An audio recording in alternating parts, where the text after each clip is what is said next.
Guys, Dr. Scott here. We're excited to give you some more great information as we progress into summertime. The sun's out shining. We got Dr. Mike Dody here.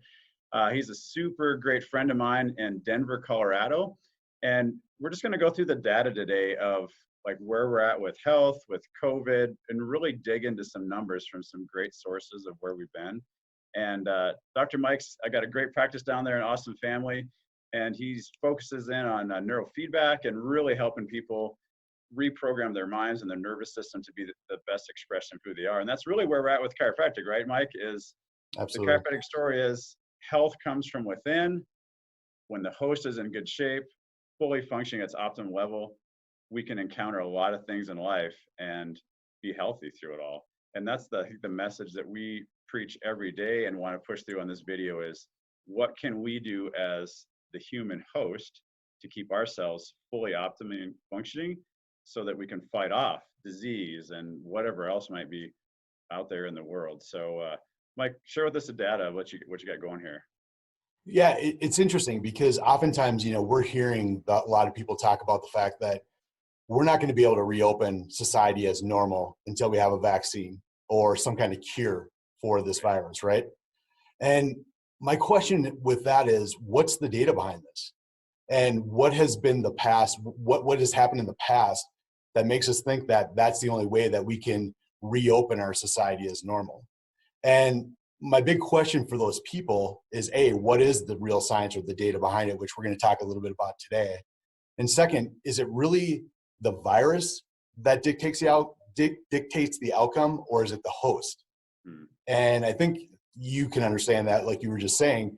I mean, there's a lot of things we can do to be proactive, to not be victims to, this fear-based, policy making that has obviously gone on. So that's the interesting thing. And there's a lot of really, really good research out there. And I think, we can jump in and just take a look a little bit at what are the numbers. And, obviously some of these numbers probably are a little bit exaggerated, like you've probably talked about in the past. In fact, just recently, the Fox news station down here, Colorado dropped their COVID-19 numbers because they went back and they assessed, did these people truly die of the actual disease, or was it they had another disease along with being positive for COVID-19 and they actually died of the other disease versus the virus?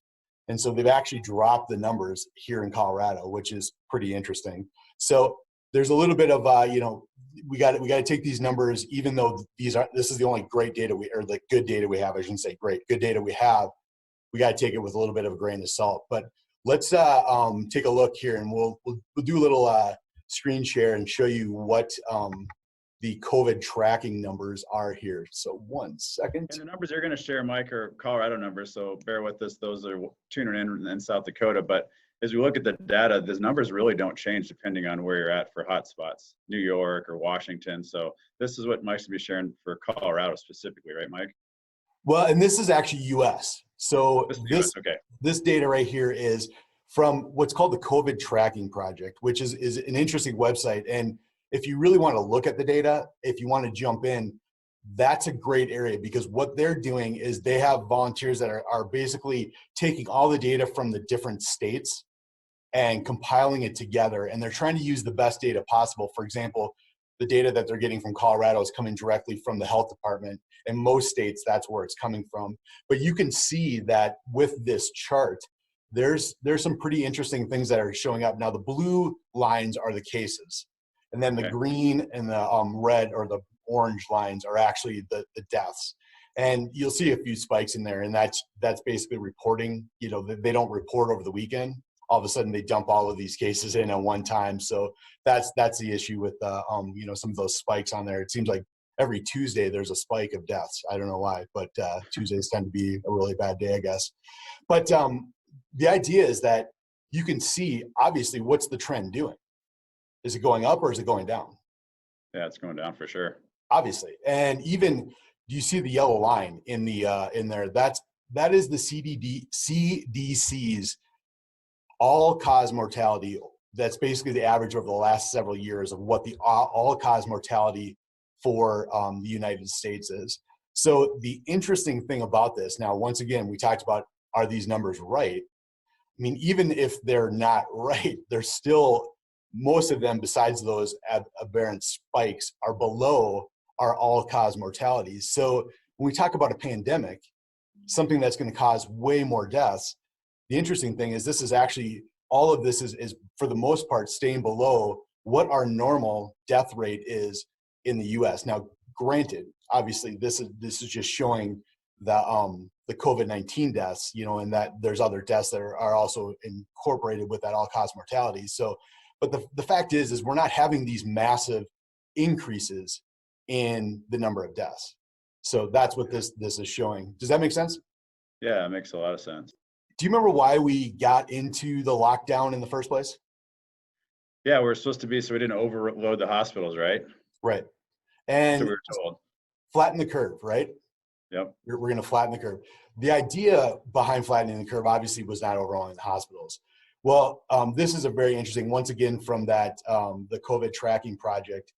I got to give credit to this guy called the Ethical Skeptic on Twitter. He's the one who put all this information together. He gathered it from there. But you can see that the fatality trend, and this goes from April 12th to May 12th, Okay. is dropping significantly. So we're seeing a huge drop, in not only in deaths, but look at also the in-hospital visit, or like the people in hospital, that trend. It's also dropping significantly throughout that time. So I think, when we talk about the policy and what we started out with this, it might have been because we didn't know information, we didn't have data. It might have been like, in that idea, man, we got to find out what this is before we let everybody just go willy-nilly. But obviously at this point, we have some good data showing that things are going the right direction as far as deaths, as far as hospitals not being overwhelmed. Why are there several states that are still on lockdown? Now, I know you guys in South Dakota were never on that list, which I have to applaud your governor, because she made some common sense, taking a look at this and giving people their ultimate, right to choose and have that freedom. But most states, are not like South Dakota, and there are still states that are still locked down on this data. Right. So that's the question. Why are we still making that choice? Yeah, that's a great question. What can we do to be a bad host of this? The idea of, is this virus, no matter, this current virus or any flu virus or any virus we've been exposed to in general, are we ultimately going to catch whatever that disease is? And obviously, we know that that's not the case. This study is a great study. What they actually did in this study, Scott, is they took almost 400 healthy individuals and they literally gave them nasal drops of respiratory viruses, including a coronavirus. Wow. And so they wanted to see what would happen, specifically around stress and your susceptibility of actually getting symptomatic stuff. So what they found was, from this, it absolutely depended on your stress level, whether you actually caught a cold or not. So the idea is your psychological stress. And are we stressed at all around this, pandemic, or is anybody in fear and stress and, in fight or flight? I think we are, right? That had an absolute correlation to whether you actually caught a cold or not. And in common sense wise, you've been around people, right? In a work setting or at home where they've gotten sick, they're symptomatic, they're coughing, they're sneezing. Does everybody in that place get the cold? No, not even on our own household, right? I got a family of 6 in my house, and we've had sickness come through and only one person get it. Why is that, right? I think It's a great example of that. Yeah. So the idea is that we have been exposed to viruses for a long, long time. And the idea that this virus is any different is really kind of interesting. Now, I just want to bring up this, from Dr. David Katz. He is a medical doctor that actually is kind of centrist in the whole situation of what we're trying to do. Again, New York's done seroprevalence testing. It looks like 20% of the state may have had this. That's 4 million people. So, the death toll in New York relative to a denominator of 4 million is a tiny fraction of a percent, highly concentrated in older, chronically ill people. that pattern is being repeated around the world. The Diamond Princess, really a contained environment. Only 20% of the people on the ship got infected. And by the way, that's a pattern we've seen repeated too. Mm-hmm. I don't know what it means, Rich, but I'm wondering, are 80% of people natively resistant to just to getting this infection? And the idea of should we still be in a lockdown? Does that make so? He's one that is looking at this in more of a, man, this is not only affecting people's health, but the economy, all this other stuff. And here's some interesting numbers that he found when he was looking at research. He said about roughly 20% of the population, when they're exposed to this virus, actually catch it. And this comes from data all across the world, including New York, in Iran, some of the hardest hit areas. And the real interesting thing is, you remember the Diamond Princess, the cruise ship? Yeah, the Diamond Princess cruise and the aircraft carrier too, right? Absolutely, yeah. Those were basically unintended, isolated research studies in a sense. They were, controlled because the fact is the people were on this ship and they were kind of isolated on this ship. Well, the interesting thing is the numbers from the Diamond Princess also showed that only 20% of that population caught the virus. Nobody died on the ship, actually. They died after they got off the ship. There were a few people who did die. But the idea that what kind of population tends to go on cruises? Yeah, older for sure. Right. And what population is most affected by this virus? Yeah, older and immunocompromised. For sure. Which is the case with any virus, correct? Right. So the question is why the numbers are obviously saying that possibly 80% of the population is already innately immune to this virus. Now, we don't know that. We can't completely say that. But if you look at the numbers from the CDC, you look at some of the data that's out there, it really makes you wonder, what data are they using to base these continued lockdown policies and not reopening things. Now, here's another study that we've heard of and most people have talked about is this was the Stanford study, right? Right. And the Stanford study showed, and I have it highlighted here, that 50 to 85 fold times more number of people than confirmed, had this virus. And so when you're talking about death rates, when they were originally talking about the death rates, they were talking 3-4% death rate, which obviously is very, very high. That would be very, very not a good number. But if you're really looking at the data and what these studies are showing, it's maybe 0.1 or 0.2% death rate, which is a completely different situation. Right. So that these are the numbers, Scott, that are showing up in science. Why do we continue to do this? Yeah, and I think it just goes back to what we say as chiropractors, right? That here we have on the medical side, science and studies showing that we know that if the host is healthy, responding well, not psychologically stressed, mentally stressed, that it can even have a virus come on board and our immune system can kick it to the curb. This virus is no different. It's not hypervirulent. It's no different. And I think from videos that we've watched, Mike, and that's what I love about Mike is he's incessantly studying. He's investing always in the health of humanity.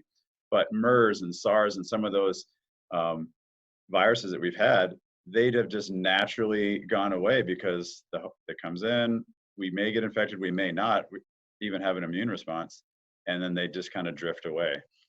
So there's more viruses to come. We know that, right, Mike? Absolutely. I know you saw that video with Dr. Zach Bush, the triple board certified medical doctor.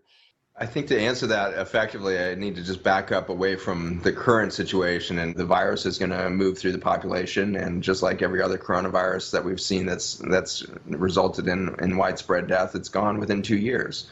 The first one was SARS, and no vaccine, no anything. We just developed herd immunity or adjustment, or the actual biologic pool for the production of that virus disappeared. And so that was gone. 2002 it happened. By 2003 it was gone. MERS happens 2012. By 2013 it's gone. No vaccines. And so these things are sweeping through the environment, and we make a news story out of a few of those, SARS, MERS, COVID. But if you look back to 1976, when we saw this huge uptick in viral syndromes, Around 1976 is when we started to see species jumping viruses that were really starting to do weird things genomically. We've had 12,800 recorded new viruses in that time, and that's only the ones that we managed to record and find and categorize. There's probably 100-fold that, or 10,000-fold that, or 10 million-fold that we haven't understood. The amount of genomic information in the atmosphere and soils and water systems is beyond our supercomputer power to analyze. And so when somebody comes along and says there's a new virus, my first thought is, how the hell do you think that's new? Like, what is the data that you're basing that on? Have you screened the genomics of the viruses on the planet before? And the answer is absolutely you can't. There's 10 to the 31 viruses in the air. There's 10 to the 31 viruses in this ocean water. There's 10 to the 30 viruses in the soils. And so we are surrounded. We are literally absorbing. We are breathing. We are, through our skin, through our ears, through our eyes, through our systems, we are absorptive machines for genomic information since our origin, and far beyond our origin was this genomic milieu that we float within. And so I think we need to be very cautious to say that there's anything new under the sun, because it's unlikely that the earth has never seen this before. I highly recommend people watch that video. It's a long video. It's over an hour long, but but there's some segments in there. And say that again. It's got some great information. Yeah, it certainly does. He just, again, medical doctor, just talking about viruses over the last 45 years, what they've done, and they're going to exist. So I think that's the last segment maybe we'll talk about here today, Mike, is there a cure? Like, how do we get out and function in the real world if we're not in lockdown and separating ourselves from other? Is there going to be a cure, right? Right. Well, the interesting thing, and Dr. Zach Bush, again, talked about the fact that, like, for a vaccine, and that's what, like, people are saying, will there, be a vaccine for this so we can get vaccinated and then thus be safe to go out in public, not spread this virus and, have any issues? According to Zach, Dr. Bush, he basically said that there has never been a coronavirus vaccine that's worked. By the way, know that this will be gone. Again, I said it earlier in the show, but it's very important, America, world. This virus will be gone by next summer. And when they come out with a vaccine next year, they're going to say that the vaccine eliminated the virus. That is physiologically impossible. That is scientifically impossible. And it has never happened with the previous coronaviruses that have circulated. So let us not be this easily duped, okay? And that includes, like you talked about, MERS or SARS. And so what's the possibility that we're going to have this? And then obviously let's look at the flu vaccine and how safe and effective that is. I did a whole video, and this was several years ago, looking at the research on what does science say behind the flu shot, and does it really work? And believe it or not, I mean, the research out there, and this is high quality, this is stuff that the Cochrane collaboration put together in a meta-analysis, and they said that the flu shot isn't safe or effective. And in all the populations that they claim really need to have the flu shot, what's more effective is vitamin D. And that's the interesting thing. And we can talk a little bit more about that in just a second. But what Dr. Bush said was, if they say that there is going to be a vaccine coming out, we're going to have to take that with a grain of salt. And because the fact is most likely that's not really going to be something that's going to be effective to keep us all safe from this. The biggest way to help this out is for us to keep our immune systems up and function at a high level. And that's going to give that idea of that, like they talk about herd immunity, or the idea of just that you're not going to spread it, because if the virus doesn't have a good host, it can't be spread. That's correct. The big idea. And I think that's the other thing too, the hyper sanitization, right? We think that the population might think that we've done ourselves a service by hyper sanitizing. And to that we would say, and that's another whole different discussion about our microbiome and the bacteria that we have on board to help us fight. But I think what we want to finish out here with, Mike, is just what you found with vitamin D, right? You can see in the CDC website, the flu kind of goes up and then tracks back down. Well, why is it? Why does it go away in the summer? It doesn't really go away, right? No. But potentially vitamin D is such a tremendous hormone vitamin that we have on board that fights against not just colds and flus and coronaviruses, but cancers and chronic illness and the list goes on of things. And I think maybe you'll share with us the data that how many of us are vitamin D deficient. Yeah, so here's the interesting thing. And Dr. Rhonda Patrick, who's a researcher in this field, talks about, was on Joe Rogan's podcast just recently. Just recently, she was, yeah. Yeah, and she's been on there quite a few times. And let me just share, once again, let me just share my screen again here. And I'm going to show you some information that she talks about. On his podcast, what they talked about, and she's also done a Q&A on her website, which is Found My Fitness.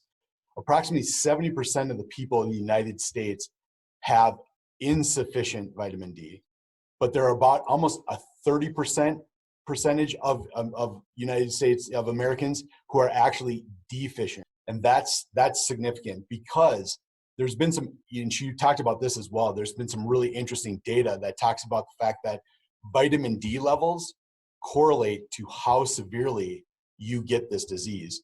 The Right. people who died from this COVID-19, it was a super high number. Almost like 98% of those people had deficient vitamin D levels. Now, once again, correlation is not always causation, but it's a pretty high number that shows that that's the case. And on the opposite side, people who did have sufficient vitamin D levels, it was a very, very small number of those people who actually died from this COVID-19. So vitamin D, and we know this, that vitamin D is huge. I mean, there's a lot of things that it does. I mean, it's not really a vitamin, it's a hormone precursor, and it has so many different things. So that, along with, obviously exercise, what you eat, I believe getting adjusted. We did a whole blog post on the science behind chiropractic and the immune system. And this is stuff that's published in peer-reviewed journals. So all of those things that you can do to make yourself an inhospitable host is going to help you in the long run not spread this. And hopefully we can get back to that. And the idea of masks, that's a whole another thing that you definitely have. I mean, it's the science and the research science behind that. And again, I think if we can step back from the emotions, because I mean, you don't want to discredit the deaths that are out there, right? But no. At the same token, what does the science say? What's the data? So I think today we've gone over some of that data that kind of levels the playing field of where we're at. And I think another great point for you, Mike, the study you just showed is the psychological health. So I've been joking and ranting that people should just punch their TV or their computer right in the face, because what does that do? It puts everybody in this heightened fight or flight mode of fear, right? And you can see from that one study that it just plummets our immune system if we're in this high stress psychologically state. Absolutely, yeah, and that's a big thing. Is stress is the bottom line. That's what causes you to have issues with this virus and any virus. And once again, Dr. Zach Bush talked about the fact that we have had viruses around us since the dawn of time. We are constantly fighting and battling viruses and bacteria. That's what keeps our immune system up. You cannot, when we lock ourselves away from everybody and don't test or challenge our immune system, what happens to that immune system? Yeah, it plummets down. It drops. And so what we're doing right now almost is counterintuitive for the fact that we're not helping people make sure that their immune system is robust and being able to fight this off. That's the big idea behind this, is that we know from science and we know from data, and we also know from the numbers and how this has happened in the past. We need to keep our immune systems up. We need to keep healthy. We need to do those things that you talk about every day at your clinic to keep people healthy and functioning. And this is going to be just like any other virus that goes along. And I know people say don't compare it to every other virus, but it is. It's a virus. And that's what we deal with these every single day. Exactly. Awesome. Well, thanks for tuning in here, Mike. I appreciate all the hard work that you do and that people you serve to keep them healthy. So, well, I appreciate chatting with you. I know that you guys rock and roll up there, and it's fun to know you, and it's fun to be able to chat like this. Yeah, great. Tune in next time, guys. We're going to talk more about what other things can we do to boost our immune systems, as far as other supplements to take. And from the beginning, we've been talking about, getting adjusted and good rest and actually all the things we talked about. So stay tuned. We'll be hitting you guys with some more information on that. Take care.